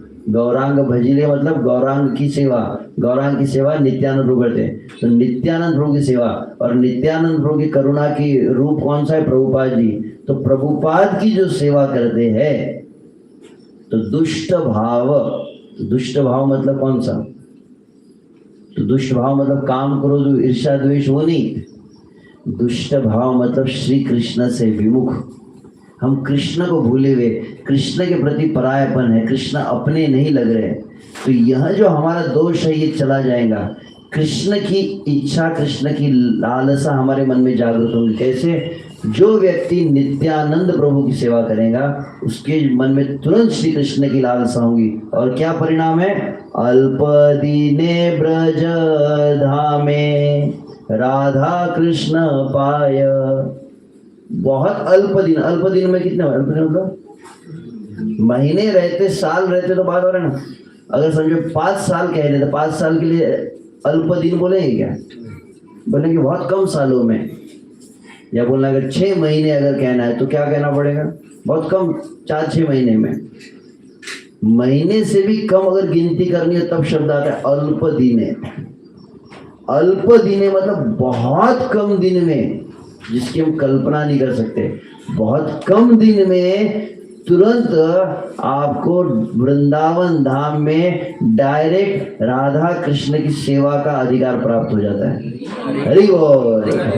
इंद्रदून महाराज हमेशा श्लोक कहते हैं, यथा यथा गौर पदार विंदे विंदेत भक्तिम कृत पुण्य राशि तथा तथो सर्पधि अकस्मात् राधा पदाम्बोज सुधाम्बुराशि। इसमें प्रभुदानंद सरस्वती क्या कहते हैं? बोले जो कोई व्यक्ति जितना अधिक क्या करता है, गौर पदार विंदे विंदेत भक्तिम, जो चैतन्य महाप्रभु की सेवा, अभी आप समझ गए चैतन्य महाप्रभु सेवा मतलब कौन सी? ऐसी चैतन्य महाप्रभु की जो सेवा करता है, चैतन्य महाप्रभु का आंदोलन की जो सेवा है, मतलब नित्यानंद प्रभु की सेवा। और नित्यानंद प्रभु की सेवा मतलब जो लोग बिल्कुल भगवान की इच्छा नहीं कर रहे, ऐसे जीवों के पास जाना। तो विशेष रूप से यह जो महीना आ रहा है भगवद गीता मैराथन महोत्सव की, तो इतना केवल मैंने अभी तो मंगलाचरण ही बोला है, अभी तो प्रवचन तो शुरू ही हुआ। तो वास्तविक हम कल्पना, हमको लगता है कि भगवद गीता वितरण अब बोलने वाले प्रभु जी, हम कल्पना नहीं कर सकते कितना बड़ी सेवा है। तो यहाँ पर कहा गया जो कोई व्यक्ति अपने हाथ में कल गीता लेगा और गीता लेकर जिस घर में जिसको इंटरेस्ट नहीं, ऐसे व्यक्ति के घर में अगर आप पहुंच गए, मतलब आप डायरेक्ट नित्यानंद प्रभु के असिस्टेंट बन गए। जिसके घर में बिल्कुल किसी भक्ति नहीं है, ऐसे लोगों के पास जाकर आपने भगवद गीता केवल दिखाई, भगवद गीता देना दूर की बात है, भगवद गीता केवल दिखाई, तो आप डायरेक्ट नित्यानंद के असिस्टेंट बन जाते हैं। और ऐसे का परिणाम क्या होगा? तो कहे तथा तथो सरपति हृदय अकस्मात राधा पदाम्बोज सुधाम्बुराशि। और जो नित्यानंद प्रभु की मदद करेगा, मतलब जो इंटरेस्ट नहीं है, ऐसे लोगों के पास अगर जाकर आपने कहा, तो उस व्यक्ति को विशेष एक पारितोषिक मिलेगा। कौन, कितने लोगों को प्राइस चाहिए? क्या प्राइज मिलने वाला है? इसी जीवन में राधा पदाम्बुज सुदाम डायरेक्ट निकुंज में श्रीमती राधा रानी के चरणों की सेवा का डायरेक्ट अधिकार उसको प्राप्त होता है। हरि बोल। ऐसे नहीं मिलने वाला है। तो बोलेंगे हम चले जाएंगे निधि वन में, और बोलेंगे रात शाम शाम सपने में आए, ऐसे कुछ मिलने वाले नहीं कृष्ण। देव बाजारचा भाजीपाला नहीं रे देव अशाने भेटायचा नाही। कृष्ण ऐसे नहीं मिलते हैं। श्री कृष्ण मिलते किस प्रकार से? क्योंकि वह श्रीमती राधा रानी स्वयं कलिकाल में चैतन्य महाप्रभु रूप में प्रकट हुई है। और उन श्री चैतन्य महाप्रभु की इस तरह की जब सेवा हम करेंगे वास्तविक, यह श्रील प्रभुपाद जी के सामने प्रभुपाद जी की शिष्या है, तो प्रभुपाद जी हम सुबह सुबह मंगला आरती गाते हैं, तो मंगला आरती बोलते हैं निकुंज यूनो रति केली सिद्धये या याली वीर्योक्तिरपेक्षणीय तत्राति दाक्षाति वल्लभस्य वंदे गुरु श्री चरणारविंदम। प्रभुपाद जी इसका मतलब क्या है? तो भक्त सोच रहा प्रभुपाद जी बोलेंगे गुरु कौन होता है? हम उन गुरु को प्रणाम करते हैं जो निकुंज में राधा कृष्ण की लीला होती है और डायरेक्ट राधा रानी की जो सेवा करता है और उसमें जो बहुत दक्ष है, ऐसा कुछ अर्थ बताएंगे। तो प्रभुपाद को प्रश्न पूछा कि निकुंज यूनो रति श्लोक का अर्थ क्या है? प्रभुपाद जी ने देखा बाहर भगवत गीता का बैग रखा है, उसको उठाओ और बाहर रास्ते पे जाओ, ये उसका अर्थ है। Just take the book bag and go outside. ये निकुंज का अर्थ है। और वास्तविक अर्थ यही है कि गोपियां क्या करती है? तव कथामृतम तप्त जीवनम कवि विरीडितम कल्मषापहम श्रवणम मंगलम श्रीमदाततम हुई गृणंति ते भूरिदा जना। वृंदावन के जो भक्त है वास्तविक एक में कार्य करते हैं, सदा सर्वदा समस्त जीव को जाके भगवान की महिमा को सुनाते हैं, चाहे गोपिया हो चाहे गोप क्यों न हो। इति नंदादयो कृष्ण इति नंदादयो गोपान राम कृष्ण कथा मुदाम कुर्वन्तो रम्माणस्य ना विंदन भव वेदना। भागवत में कहा गया प्रत्येक दिन क्या होता था? कृष्ण कभी धेनुकासुर को मारेंगे, कृष्ण ने बकासुर को मारा, कृष्ण अगासुर को मारा, जैसे असुर को मारा तो शाम को क्या होता था? आज की ताजा खबर। सभी मित्र आते थे, सखा वृंदावन में आते थे और अपने अपने घर में जाकर फिर पूरी लाइव टेलीकास्ट बताते थे। आज कैसे कृष्ण ने गैया चराई, आज कृष्ण ने क्या किया, आज कृष्ण ने असुरों को ऐसे मारा, आज कृष्ण ने कौन कौन से खेल खेले। इति नंदादयो गोपान राम कृष्ण कथा मुदाम। प्रतिदिन एक ही कार्य था, सब लोग भगवान के बारे में बोलते थे और परिणाम क्या हुआ? ना विंदन भव वेदना। जब भगवान के बारे में बोलते थे, भले कितने भी भयंकर उत्पात हो, इंद्र कितनी वर्षा क्यों न करे, वृंदावन में आग क्यों न लगे, उनको किंचित मात्र ही प्रभाव नहीं होता। कोई डरते नहीं थे और भयभीत नहीं होते थे, कोई चिंता नहीं, कोई क्लेश नहीं। क्यों? क्योंकि निरंतर वो भगवान के बारे में बोलते थे। तो हम सभी को विशेष रूप से यह कार्य जो करना है, जब सभी को मिलकर विशेष रूप से केवल श्री प्रभुपाद कहते थे कि यदि प्रसन्न करना चाहते हो तो क्या करो? यू वांट टू प्लीज मी, तो ग्रंथों का वितरण करो। तो कल मैं कह रहा था परम पूज्य श्री गोपाल कृष्ण महाराज कहते हैं ऐसा थोड़ी है कि प्रभुपाद जी को केवल 12 महीने में एक ही महीना प्रसन्न करना चाहिए। कुछ नहीं से कुछ बड़ा तो कम से कम 1 महीना तो भी करो। तो विशेष रूप से अगर कोई कार्य किसी को प्रसन्न करता है तो क्या करना चाहिए? उसको हमेशा करना चाहिए। तो सबसे श्रेष्ठ कार्य तो क्या है कि हमने प्रतिदिन आप में से कितने लोग भोजन करते हैं? ये को पूछने की बात है। अच्छा, भक्त लोग प्रतिदिन कितने लोग जप करते हैं?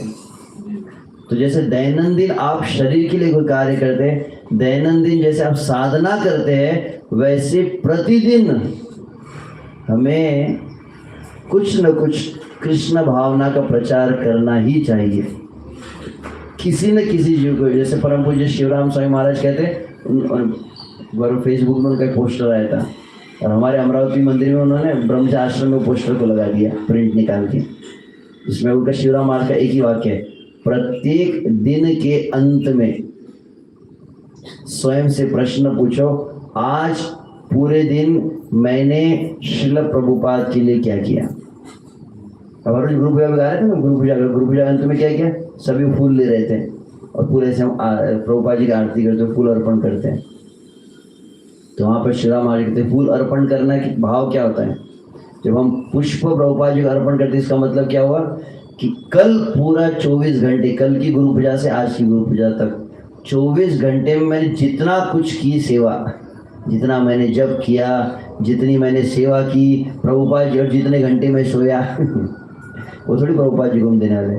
तो जितना समय में प्रभुपाद जी आपके लिए सेवा की, उस सब सेवा मैं आपके चरणों में अर्पित करता हूँ।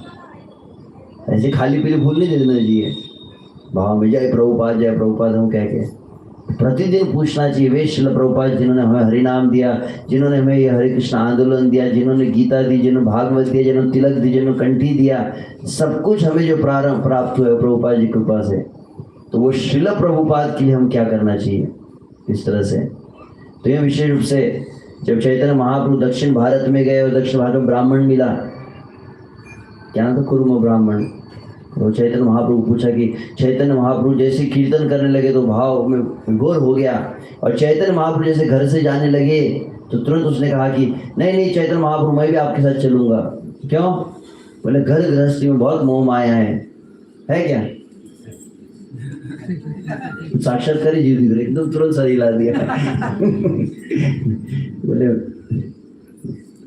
सही ना पारी आमी विषय तरंग, कहते हैं कि संसार की विषय वासना की तरंगे चलती रहती है और मैं सहन नहीं कर पा रहा हूँ। हे चैतन्य महाप्रभु, मैं इससे अब घर में नहीं रहूंगा, मैं घर छोड़ दूंगा, मैं मंदिर में भर्ती हो जाऊंगा, मैं हरे कृष्ण मंदिर में भर्ती हो जाऊंगा। तो चैतन्य महाप्रभु ने क्या कहा? चैतन्य महाप्रभु ने कहा, प्रभु कहे ऐसी बात कभू ना कही वो। तो चैतन्य महाप्रभु ने कभी नहीं कहा कि घर छोड़ो, गृहे रही। तो पहला शब्द है गृहे रही, मतलब घर में ही रहो, परंतु किसको घर में रहो कहा है? आगे की लाइन जरूरी है। जिसको आगे का काम जमता होगा वो घर में रहो, नहीं जमता तो मत अवतार प्रभु के पास आ जाओ। आगे की लाइन जरा सावधानी से सुनना। चैतन्य महाप्रभु क्या कहा कि इस शर्त पे तुम घर में रह सकते हो, और इस शर्त पे तुम घर में रहोगे, कबो ना बाधी में तुम्हारे विषय तरंग, अचिरात पावे तुम्हें मोर संग। तुमको संसार की मोह माया तुमको टच भी नहीं कर सकती। कितने लोग चाहते हैं कि हम घर में रहे परंतु संसार की माया का प्रभाव हम पे ना हो। सभी चाहते हैं को पूछने की बात है, बरोबर तो तैयार है दवाई लेने के लिए? देखते कितने लोग लेते। तो प्रभु क्या कहे? प्रभु कहे ऐसी बात कबू ना कोही वो, गृहे रही कृष्ण नाम निरंतर लईवो। Condition number 1। कितने लोग सांस लेते हैं? सब लेते। कितने देर? आधे घंटे के लिए सांस लेते हैं। सांस इतनी चलती रहती है कि सांस का भी एहसास नहीं होता। घर की सांस नहीं कह रहा हूं मैं, घर की वो सांस अलग है। वो सांस है जो सांस रोक देती है, इसलिए उसको कहते हैं सांस। एक टीका में एक प्रवचन में कथाकार कह रहे थे, क्यों कहते हैं उन्हें सांस? क्योंकि वो रोक देती है सांस, इसलिए उसे कहते हैं सांस। मजाक में था, गंभीरता समझ। परंतु श्वास इतना स्वाभाविक हम ले रहे हैं कि हमको एहसास भी नहीं होता। तो जैसे सांस चल रही है ऐसे हरिनाम चलना चाहिए। नाम श्वास हो, श्वास नाम हो, नाम श्वास को भेद मिटावे, रोम रोम जब रस ना बोले तब कछु नाम स्वाद को पावे। नाम में रस ही नहीं आता, इंटरेस्ट नहीं आ रहा, तो कब मिलेगा रस? बोले जब ऐसा हो जाए, नाम श्वास हो, श्वास नाम हो, नाम श्वास को भेद मिटावे। सांस हो रही है कि नाम चल रहा है इतना अभी पता नहीं चल रहा है। इतना नाम जब चलता है, आपकी जब सुबह आँख खुल जाती है और रात को आँख बंद होती है सोते समय, तो जिस तरह से मान लीजिए आप पंखे का बटन अगर दबा दे तो पंखा घूमता रहता है, तो कहा जाता है कि जैसे मशीन का बटन दबाने पर मशीन चलती है, इस मशीन की तरह आपकी जीभ चलनी चाहिए। इतना नाम चलना चाहिए, चलते फिरते उठते बैठते हर समय। कभी ऐसा होने वाला है कि आप सुबह सुबह आए मंगला आरती में, सांगली प्रचार केंद्र में, और सुबह सुबह बैठ के सब बच्चा अवतार से जब कर उस समय प्राण तन से निकले। ऐसा होने वाला क्या कि मॉर्निंग प्रोग्राम में कोई मरा? कभी ध्रुव महाराज को मर गए थे यहाँ पे? नहीं मरे ना अभी तक। ऐसे को केस तो हुई नहीं है। तो जनरली मरते कैसे हैं? बिस्तर पे लेटे लेटे मरते हैं, तो गाड़ी में मर जाते हैं, या कोई चलते चलते मरता है, तो घर में बोले अच्छा खासा बैठा था, बोले अचानक अटैक आ गए। तो मृत्यु कहाँ पे आने वाली है? किचन में मृत्यु आ सकती है क्या? आ सकती है। बाथरूम में? अच्छा, चलते समय, दौड़ते समय, बस में, ट्रेन में, लेटे हुए, खाते हुए, सोते हुए, तो क्या करना पड़ेगा? जितने क्रिया मैंने अभी भी कही, हर क्रिया के साथ में नाम का अभ्यास करना पड़ेगा। चलते हुए भी नाम चलना चाहिए, खाना बनाते समय भी नाम चलना चाहिए, नहाते समय भी नाम चलना चाहिए। कोई भी क्रिया के साथ में अगर नाम नहीं हो रहा, मतलब आपके लिए बहुत डेंजरस है। कोई क्रिया अगर आपका नाम जब रोक देती है, मतलब वो क्रिया आपको फिर फंसा देंगी। तो हर क्रिया के साथ में प्रैक्टिस। तो सुबह आप में कितने लोग, आपको पता नहीं होगा, माताएं तो नहीं जानती होंगी, क्रिकेट खेलते हैं, क्रिकेट होती है, तो क्रिकेट में पता है नेट प्रैक्टिस हो जाता है। पहले असली मैच के पहले वो जाली लगा देते, ऐसे 3 तरफ से जाली होती है, और उसमें ऐसे गम्मत खेलते हैं। असली मैच नहीं होता है वो। परंतु नेट प्रैक्टिस जब अच्छे से हो जाती है, तो फिर वो असली मैदान में उतरता है। तो सुबह की 16 माला क्या है? बोले नेट प्रैक्टिस है। बोले किस लिए? संख्या या ही असंख्यता। और अच्छे से अगर आपका नाम जब जिसका होगा, उसका परिणाम क्या होता है? जिस दिन आपका नाम जब अच्छा हो गया, आप देखेंगे स्वाभाविक आपके मुख से नाम निकलने लगेगा, हरे कृष्ण हरे कृष्ण हरे कृष्ण हरे कृष्ण। परंतु जिस दिन माला हुई और माला रख दी, हो गया प्रभु जी, मतलब समझना कि उस दिन माला अच्छी नहीं हुई। तो सही में अच्छा हरिनाम होगा तो नाम और अधिक नाम करवाएंगे आपसे। जैसे महाराज जी कहते, प्रभुपाद जी कहते, what is the result of chanting? More chanting. कि नाम जप का फल क्या है? कि नाम जप और अधिक ना। तो क्योंकि हमको अंतिम क्षण में नाम निकलना चाहिए, इसलिए प्रत्येक समय की तैयारी होनी चाहिए। मृत्यु सुबह के समय आएंगी, दोपहर को आने वाली है, हर जगह आएंगी, किसी भी समय आ सकते, तो हर समय तैयार रहना पड़ेगा। तो पहला कार्य है कि घर में कौन रह सकता है? तो पहला कार्य अगर आपसे कंडीशन फॉलो होती है, तो प्रभु जी फिर हमको पेशेंट भी तो देखने पड़ते हैं ना, प्रभु जी देखने पड़ते हैं कि नहीं? हम घर देखना पड़ता है, व्यवहार लोगों के साथ करना पड़ता है, बातचीत करनी पड़ती है। हर समय अगर नाम करते रहेंगे तो व्यवहार रुक जाता है ना। तो व्यवहार के समय तो नाम रुक जाएगा, तो क्या करना है? फिर कंडीशन नंबर 2, जब व्यवहार में नहीं है तब नाम चलना चाहिए, और व्यवहार में आ गए तो फिर प्रभु कहे ऐसी बात कबू ना कही वो, गृह रही कृष्ण नाम निरंतर लई वो। कंडीशन 1। दूसरी, जारे देख तारे कह कृष्ण उपदेश, हमारा आज्ञा गुरु भैया तार ए देश। जब व्यवहार में नहीं है तो नाम करना चाहिए, और जिससे मिलेंगे उसको नाम के बारे में बोलना चाहिए। जारे देख तारे कह कृष्ण उपदेश। दिखा व्यक्ति, दिखते वाला उसको भगवान के बारे में कुछ बोलना ही है। हरे कृष्णा बोलो, हरे राम बोलो, राधे राधे बोलो, राधे श्याम बोलो, और तुरंत भगवान के बारे में हर एक को बताना है। अगर भगवान के बारे में आपने किसी को जिस समय किसी व्यक्ति के साथ व्यवहार किया, आप भगवान के बारे में नहीं बोले, आप गए, फिर माया की तरंग का प्रभाव हो जाएगा। तो ये 2 कंडीशन बोली है। अगर ये 2 कंडीशन है तो घर में रहिए, नहीं तो मंदिर खुला है आपके लिए। अरे कबू ना बाधी। तो दूसरे शब्दों में मैंने दोनों प्रकार से बताया कि चैतन्य महाप्रभु आंदोलन और नित्यानंद प्रभु की सेवा है, यहाँ प्रचार कार्य, विशेष रूप से यहाँ जो ग्रंथ वितरण है, और जो गृहस्थ जीवन में ये ध्यान रखना चाहिए। जारे देखे तारे का ये श्लोक आपने कई बार सुना होगा। ये चैतन्य महाप्रभु गृहस्थ भक्तों का है। कभी कभी क्या लगता है कि भगवा कपड़ा जिसने पहना है, इन्होंने ठेका लेके रखा प्रचार का। आप लोग कीजिए प्रभु जी, हम तो घर गृहस्थी वाले हैं, हम थोड़ी कर सकते हैं।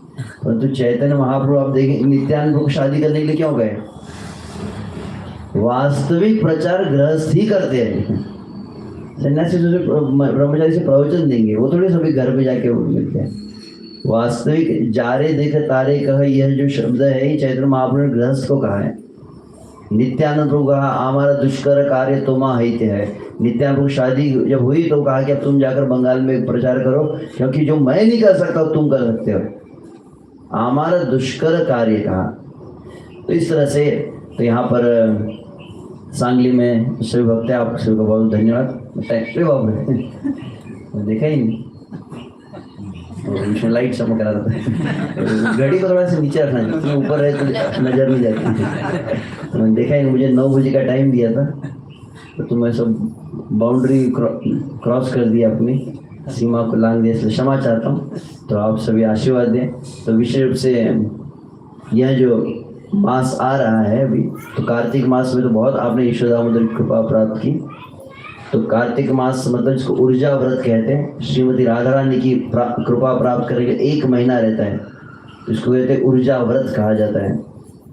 तो राधा रानी का व्रत जैसे होता है वैसे दूसरा 1 महीना आता है, मासा नाम मार्गशीर्षो हम। मार्गशीर्ष मास भगवान श्री कृष्ण का प्रिय है, और इस महीने में एक विशेष व्रत होता है। कौन सा? श्रील प्रभुपाद कृपा व्रत कहते हैं। श्रील प्रभुपाद की कृपा को प्राप्त करने का मास है। तो हम सभी ने विश्व से जो तो प्रचार सांगली के लोगों का उद्धार करने के लिए नहीं है, ध्यान रखिए। प्रचार अपने आप को बचाने के लिए। यदि आप भगवान श्री कृष्ण के विषय में नहीं बोलेंगे तो निश्चित गारंटी है कि आप माया के प्रभाव में आ जाएंगे। तो इसीलिए हमको अपना रक्षण करना है।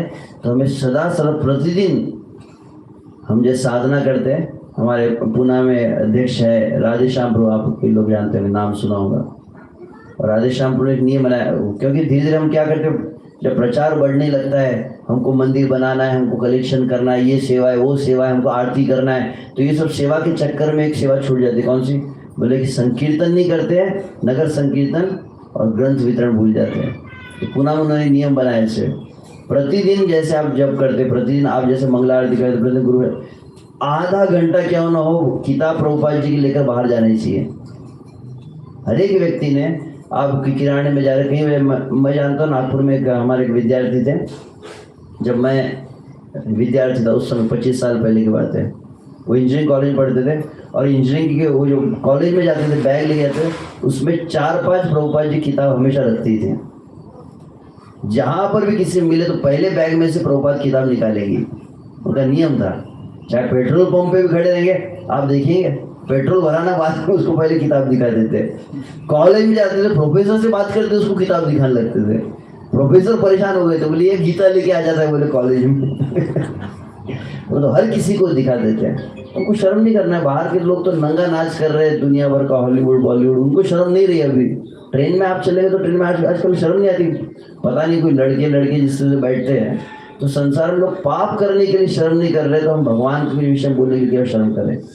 तो हमें भी निर्लज्ज होकर, एकदम निडर निर्भय होकर भगवान श्री कृष्ण के विषय में सभी को बताना चाहिए। और यह जो सेवा करता है वही एक में अधिकारी बन जाता है श्रीमती राधा रानी की डायरेक्ट सेवा के लिए। कल मैंने कहा प्रत्यक्ष उदाहरण है। जैसे देखिए प्रभुपाद जी एक शिष्य अभी होकर गए, कुछ साल पहले उन्होंने शरीर छोड़ा, निर्गुण प्रभु, अमेरिका के विदेशी थे भक्त, निर्गुण प्रभु। आखिर में उनको असाध्य रोग हो गया तो उनको एडमिट किए थे भक्तिधाम हॉस्पिटल मुंबई में। हॉस्पिटल में एडमिट हुए, पता नहीं कौन सी बीमारी थी, तो आईसीयू में चले गए वो, कोमा में, और कुछ दिन तक कोमा में रहे तो होश में नहीं थे। फिर कोमा से जब बाहर आए, होश में जब आए, तो उस समय प्रभुपाद जी के दूसरे शिष्य जिनका नाम हरिशौरी प्रभु, वो हरिशौरी प्रभु मिलने आए थे निर्गुण प्रभु से। तो कल्पना कीजिए कोई व्यक्ति आईसीयू में अगर कोमा में कैसी हालत में होगा। परंतु हरिशौरी प्रभु जब निर्गुण प्रभु को देखने गए तो आश्चर्य हुआ, उनका चेहरा एकदम प्रसन्न था। कोमा में से निकल कर मुस्कुराएंगे क्या, ऐसे एकदम हंस रहे थे, मुस्कुरा रहे थे।